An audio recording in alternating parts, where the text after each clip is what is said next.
Assalamualaikum warahmatullahi wabarakatuh. Halo guys, nama saya Yasin Jendrawati. Di sini saya ingin menjelaskan tentang hak asasi manusia di Indonesia untuk memenuhi salah satu tugas mata kuliah, yaitu pendidikan kewarganegaraan. Baik, maksud saya dari pengertiannya, hak asasi manusia berasal dari kata hak yang artinya kepemilikan atau kekuasaan yang benar atas sesuatu, dan asasi yang artinya bersifat dasar, pokok, dan fundamental. Jadi HAM adalah hak yang bersifat dasar atau pokok yang dimiliki oleh manusia. Contoh dari hak dasarnya yaitu hak hidup, hak beropini, hak berkumpul, serta hak beragama dan berkepercayaan.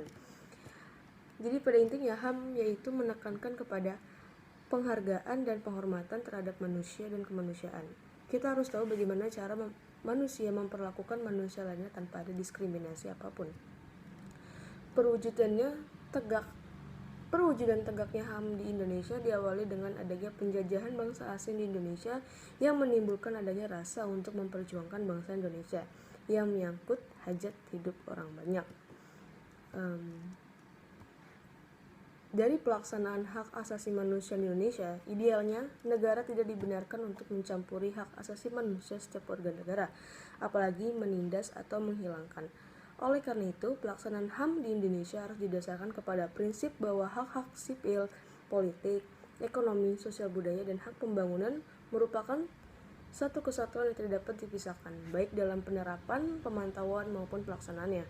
Yang mana hal tersebut sejalan dengan apa yang tertuang dalam Piagam PBB Pasal 1 Ayat 3, Pasal 55, dan Pasal 56.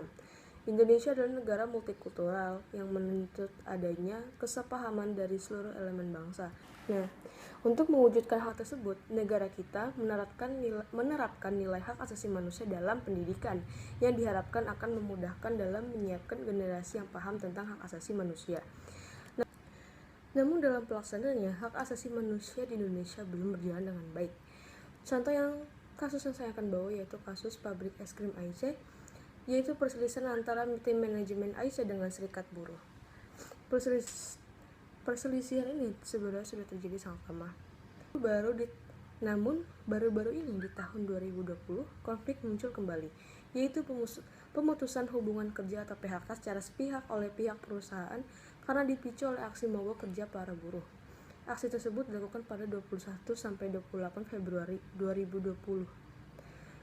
Jadi kronologisnya, pada tahun 2017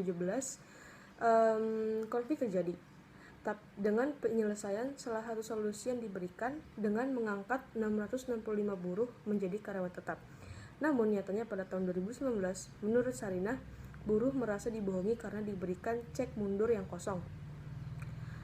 Kemudian pada 4 Januari 2019 terjadi kesepakatan, yaitu buruh setuju menunggu setahun bonus sebesar 600 juta untuk 600 karyawan.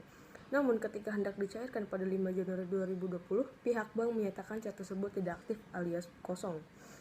Kemudian kasus lainnya adalah dengan jam kerja malam masih diberlakukan kepada perempuan hamil meski telah dikeluarkan surat rekomendasi oleh Komnas Perempuan. Hal itu mungkin menjadi pemicu tingginya angka keguguran karyawan wanita dan masalah dan konflik internal lainnya. Hal ini menyebabkan Serikat Gerakan Buruh Bumi Indonesia atau SGBBI melakukan demo besar-besaran kepada PT Alpen Food Indonesia atau AFI, kemudian melakukan mogok kerja mereka melakukan mogok kerja yang dianggap tidak sah dengan dikualifikasikan sebagai mangkir. Menurut saya, hal tersebut merupakan pelanggaran hak asasi manusia, karena bisa dilihat hak yang didapat para buruh tidak sebanding dengan pekerjaan mereka yang berkewajiban bekerja semaksimal mungkin demi mengejar target. Perusahaan terlalu memforsir para pekerja dengan upah yang bahkan melanggar dari kesepakatan awal. Sebaiknya, perusahaan perlu memperhatikan aspek-aspek tersebut agar tidak ada pihak yang merasa dirugikan. Cukup sekian video yang dapat saya sampaikan. Thanks for watching. Wassalamualaikum warahmatullahi wabarakatuh.